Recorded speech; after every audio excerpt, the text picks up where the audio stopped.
네, 안녕하세요. 트레이더 콜럼버스입니다. 이더리움에 대해서 오늘도 설명을 드릴 건데요. 이더리움의 현재 가격 한번 확인을 해보시죠. 이더리움 현재 가격 240만원입니다. 이더리움 과연 1000만원을 갈 수 있을까요? 그렇다면 대체 언제 갈 수 있을까요? 현재 나와있는 호재들을 정리해봤습니다. 빠르게 확인하시죠. 이더리움 현물 ETF 신청 승인, 이더리움 스테이킹 서비스 확대로 인한 수요 증가, 거래량 역대 최대인데 비해서 공급량은 최저 기록. 자, 지금까지 봤을 땐 가격이 오를 수밖에 없는 호재들이죠. 생각보다 빨리 설명을 드렸나요? 그러면 제가 천천히 그리고 짧은 시간 안에 아주 간단하게 전부 다 설명드리겠습니다. 영상 시작 전 구독과 좋아요는 필수입니다. 반드시 해주시고요. 그럼 영상 시작하겠습니다. 바로 확인하러 가시죠. 지금 현재 비트코인은 안전자산 반열로 올라가고 있는 중입니다. 대체 왜 그럴까요? 바로 디지털 금이라는 인식이 다시 떠오르고 있기 때문인데요. 살짝 믿음이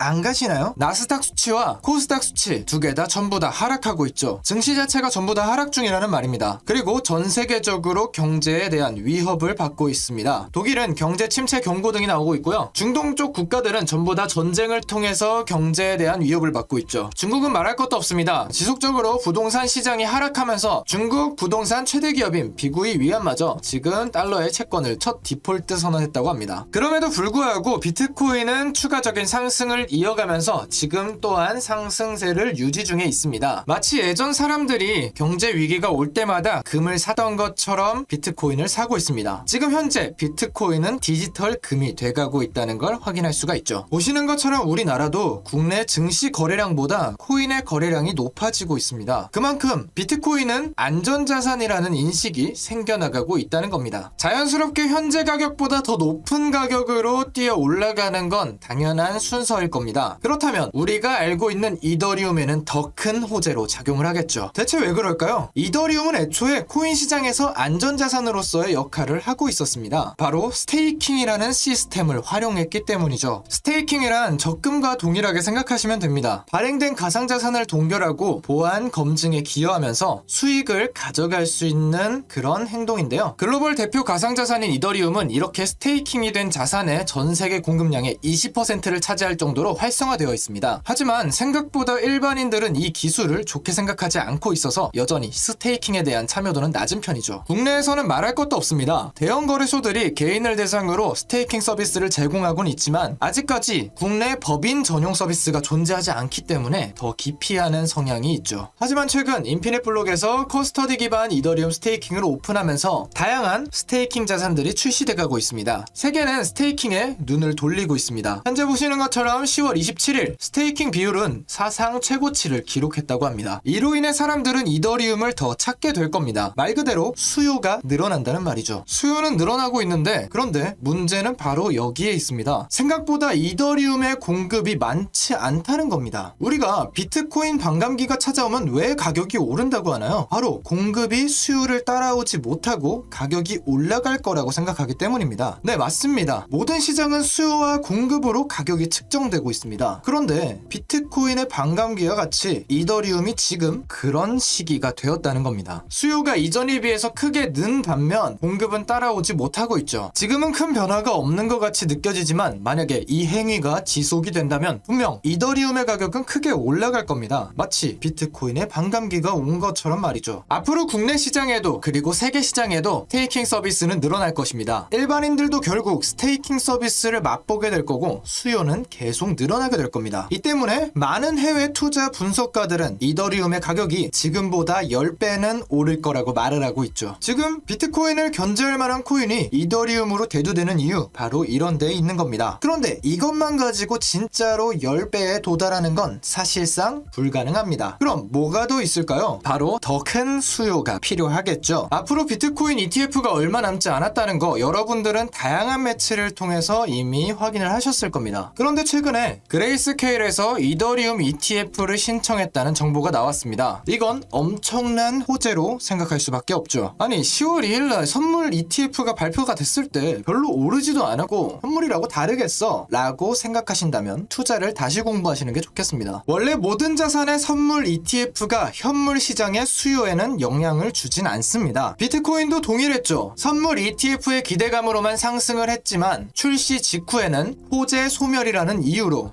오히려 큰 폭 하락이 나타났습니다. 이처럼 선물 시장은 결국 현물 시장을 따라가기 때문에 선물 ETF는 절대 호재로서 보기는 어렵다는 겁니다. 그리고 여러분들 몸소 느끼셨잖아요. 비트코인의 가격 상승, 지금 현물 ETF 때문입니다. 현물 ETF는 기관에서 실질적인 거래가 가능하게 되면서 대량의 거래를 할 수 있게 될 겁니다. 거래는 당연히 올라가면서 유동성 또한 크게 올라가게 되겠죠. 그렇다면 이번에도 수요가 올라갔네요. 가격이 오르는 요인이 되게 됩니다. 이런 현물 ETF 거래의 비트코인 다음 타자가 이더리움이라는 겁니다. 그레이스케일은 비트코인 현물 ETF가 얼마안가 승인될 것을 인지해서 발빠르게 이더리움 시장까지 미리 준비를 하고 있습니다. 그렇다면 현재 최대 규모를 차지하고 있는 블랙록이 과연 가만히 있을까요? 지금 안 그래도 현물 ETF로 인해서 비트코인을 대량 매집하고 있는 우리 블랙록이 이런 돈맛을 보고도 이더리움 ETF를 추진하지 않을까요? 정답은 모두가 알고 있다고 생각합니다. 다만 차이는 행동하는가에 있겠죠. 지금도 수요가 공급을 맞추지 못하고 있는 상황인데 앞으로 스테이킹 서비스가 더 확대되고 ETF까지 나오게 된다면 공급은 절대로 수요를 따라갈 수 없게 될 겁니다. 쉽게 말해서 다른 의미로 이더리움의 반감기가 오게 된다는 거죠. 시장에는 돈이 들어오고 있지만 아직까지는 비트코인에 몰려있는 모습입니다. 이 유동성은 결국 나중에 다시 알트코인들로 뿌려지게 될 겁니다. 제가 오늘 이 영상을 준비한 이유, 이더리움을 매집할 수 있는 똑똑한 투자자가 되셨으면 좋겠습니다. 꼭 명심하세요. 우리 개미들은 큰 돈을 벌기 위해서는 절대 남들보다 빠른 정보가 필요한 게 아닙니다. 어느 가격에서 언제 어떻게 미리 매집을 할지가 중요한 겁니다. 돈이 많은 사람 그리고 기관보다 우리가 정보를 빨리 받을 수 있는 경우는 0% 수렴합니다. 그러니까 더더욱 우리는 매집을 해나가야 되는 거겠죠. 알트코인이 오르기 시작하면 이미 늦은 겁니다. 여러분들이 만약에 도움이 필요하다면 저희 구독자 소통방에 들어오시면 됩니다. 구독 인증만 해주시면 제가 운영하고 있는 구독자 소통방에서 다같이 정보를 나누면서 알트코인 불장이 오기 전에 다같이 대비를 해둘 겁니다. 참여 방법은 간단합니다. 지금 여러분들이 보고 있는 이 화면에서 영상 하단 더보기란을 클릭해줍니다. 그리고 나서 카카오톡 공식 채널을 눌러주시고요. 콜럼버스 혹은 7번 구독자 소통방에 들어가고 싶다고 말씀을 해주시면 됩니다. 그러면 저희와 같이 소통방에서 대화를 하면서 다같이 앞으로의 투자를 준비해 나가시면 되겠습니다. 오늘 영상은 여기까지 준비했습니다. 언제나 여러분들의 경제적 자유를 누리는 그날까지 노력하겠습니다. 트레이더 콜럼버스였습니다. 감사합니다.